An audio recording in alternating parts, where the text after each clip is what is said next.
there's also been quite a lot of studies done I've seen recently, or they've come to the top. So there's more white pages and white papers coming through and all them kinds of things. So yes, with the seminar that you mentioned, have you seen other literature coming through as well? Yeah, there's a lot of studies recently done towards the hospitals because they have obviously more COVID cases, so they could sort of do experimentals in a live situations. Right.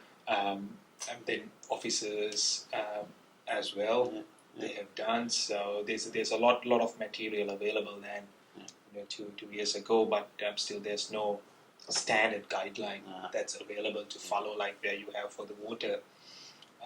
But still, in terms of the air transmission, there's no standard guideline. Yeah, that's what I'm thinking at the beginning of all this pandemic, was whether or not, or how quickly the standards might actually be revised and catching up to what's going, or what we've learned, if you like. Yeah. Because I think the principles around ventilation are the same.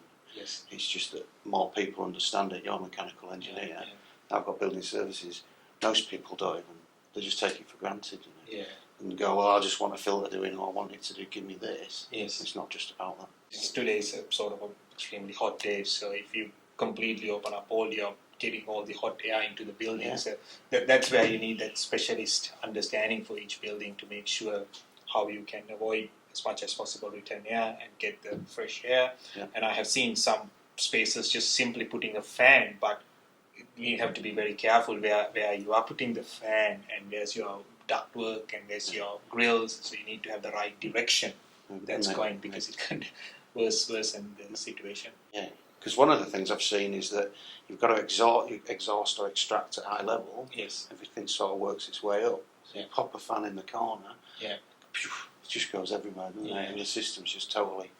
It's system, the design. Yeah, the design parameters. Yes. Yeah. So that those are the things that we got to be careful before we start. Sometimes it may be just having a better cleaning regime, like we were talking with a colleague about the lifts, right? So lifts, you've got to have a ventilation. If you have lift ventilation in the lift car, which is great, but often you don't. If you don't have that, then you've got to start cleaning up your buttons, lift buttons, the pressing buttons more often. Every 20 minutes or 30 minutes, you put a good sort of a cleaning regime. Cleaning regime onto that, and maybe you have a procedure where you will have the lift stopping on each floor rather than it's going for 10th floor, 5 floors. So you have that. If you can increase the speed of the lifts, which is really hard and you can't do most of the buildings, but if it can, the amount of time that you're stagnant in a lift, if you can reduce that time, that will of course reduce the amount of transmission. Because there's plenty of studies done about the indoor and the outdoor difference. So if you're in outdoor, if you have more fresh, and if you're not confining to a space, there's less chances you will get any disease. Great. It's all happening. Thanks for that. Thank you.